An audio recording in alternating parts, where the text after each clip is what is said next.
Welcome to the second part of the lecture. To begin this part, I just want to really very briefly introduce you to social movement theories because in sociology, there's this one subgroup of scholars who are studying social movements. And then till date, there are like three major theories surrounding social movements. The first one is resource mobilization. A lot of the scholars focusing on how movements are successful by looking at how they actually acquire resources and mobilize individuals to participate in those movements. And then also the second body of theories are about political opportunity. This group of scholars, they actually look at the movement's success in terms of how it is primarily affected by political opportunities, such as increased political opponents, reduce repressions, division between political elites so that you can form alliance with some of the elites to achieve successful movements, right? And then the third one is framing analysis, which analyze how movement explain particular problems and solutions, including how they call for action to attract supporters. To study how movement talk about a particular problem that they fought for or fought against. And then framing alignments means the modification of frames to appeal to even more supporters. In my opinion, framing analysis actually incorporate resource mobilization and political opportunity. So how you frame your movement actually directly affect how much resources and people you can mobilize, and whether certain frame is more conducive in under certain political situations. Framing analysis really directly underlines the abilities of movements to mobilize resource and take advantages of political opportunity. So this is a table showing the examples of different kinds of framing applicable to the issue of climate change. This is not a whole list, but I just want to show you some examples. For example, social progress. Climate change should be addressed because it is a means of improving quality of life or solving problems as a way to be in harmony with nature instead of mastering it. To tackle climate change is the way to show social progress. Or it has been framed in terms of economic development and competitiveness. So it could be an economic investment with market benefits or risks. A point of local, national, and global competitiveness. It can also be framed as an issue of morality and ethics, so a matter of right or wrong, or respect or disrespect for limits of nature, and scientific and technical uncertainty. So a matter of expert understanding or consensus, a debate over what is known and unknown. And then Pandora's box. So maybe there will be big catastrophe, out of control consequences. So we must address climate change now. Or public accountability, that the government must respond in favor of public interest, emphasizing issues of control, transparency, participation, responsiveness, and ownership. So these are different ways that you can use to frame climate change. All these movements around the world, they have been framing and reframing sometimes the issues. So from them, as well as from the academic circle, all these framings has become important and meaningful concepts to studies environmental justice. For example, we have here environmentalism of the poor, which is really inspired by grassroots movements in the poorer regions of the world, which is now being interpreted as interventions by poor or indigenous people in the struggle to defend their livelihood, culture, and spiritual properties against resource extraction. And this term really came out as a response to how most people associate environmentalism with middle classness or privileged people who have fulfilled their basic needs and therefore now care about the environment. But this is not always true because a lot of the people who would be traditionally considered poor, they are very dependent on the nature for their livelihoods. So they have been involved in a lot of this kind of movements, and which could be called environmentalism of the poor or subaltern environmentalism.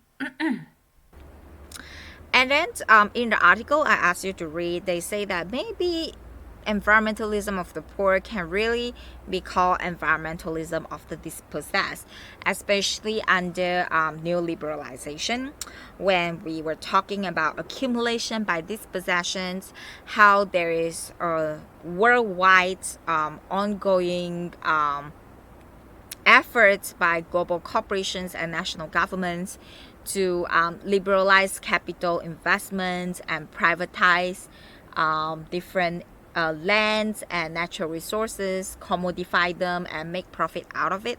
So in this process, a lot of people could be dispossessed. So it is environmentalism of the dispossessed, and it is a term referring to a politicized environmentalism recognizing relationship between capitalist accumulation and environmental dispossession, right? It is motivated not only by local material concerns, but also at broader scale by sovereignty and self-governing authority. So remember I was talking about framing analysis. So actually the article that I asked you to read about whether there's a global environmental justice movement have listed down a long list of different concepts being advanced by these different movements. And I think by looking at this concept, it is a way to understand how these movements are actually framing their problems, right? So environmental justice is actually already a way of framing. So the short description is people of color and low-income population suffer disproportionate harm from wayside refineries and incinerators transport infrastructure, right? And then environmental racism. By talking about environmental racism, you directly link it to the civil rights movements. Ecological debt. So some places, some organizations advocate that rich countries are liable for resource plunder and disproportionate use of space for waste dumping, right? So when you talk about ecological debt, you kind of evoke the responsibility of specific people, which is the people who owe the debt to you, right? And then popular epidemiology, lay local knowledge of illness from pollution may be more valid than official knowledge.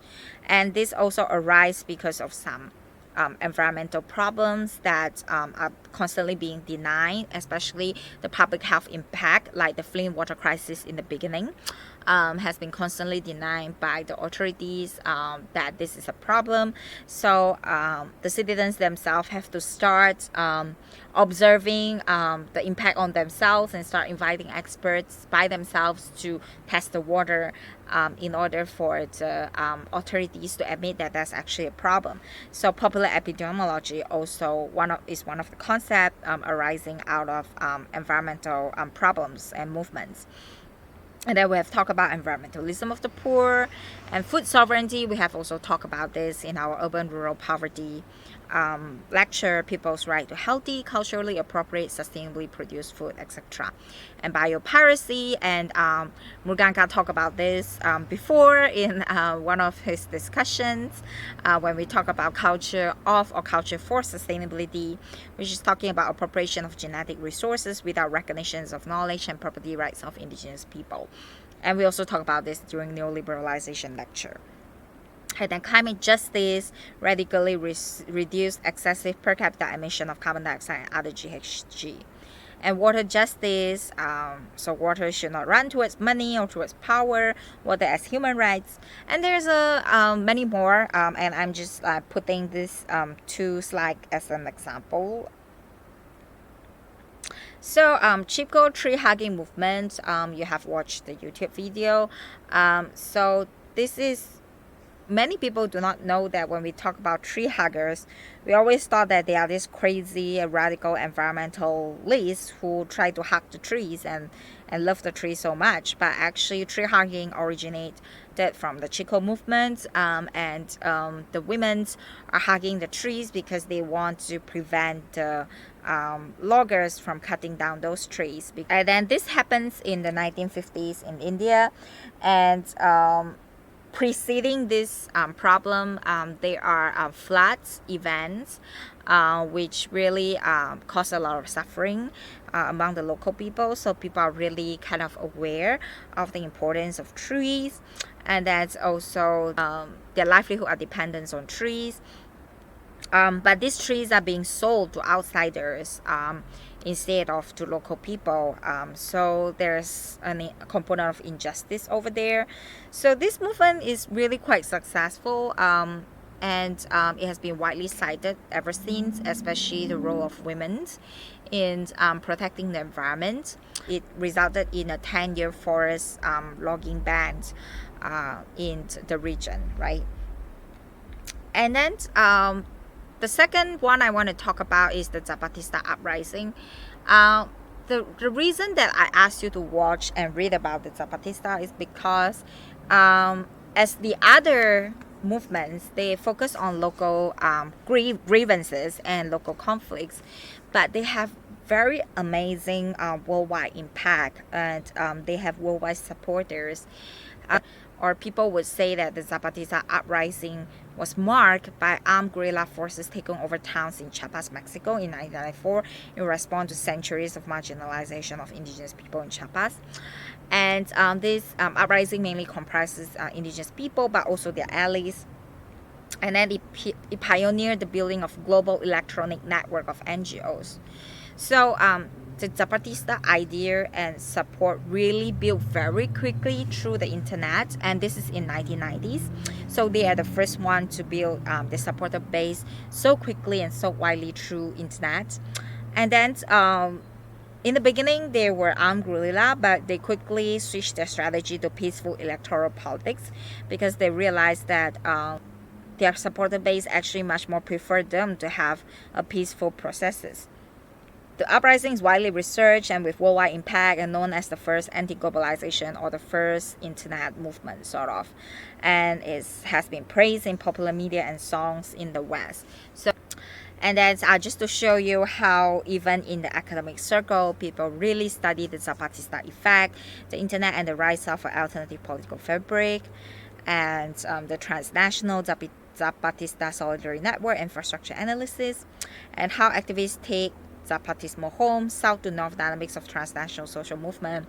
So all these are talking about the effect of Zapatista, not just building supporters overseas, but also affect how the supporters are doing things back home.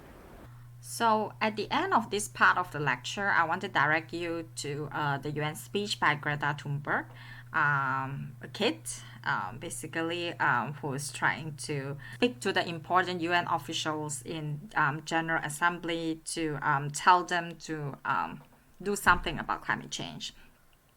So I want you to pay attention to the kind of things she say and what kind of framing that she used and how effective you think it is. Thank you very much.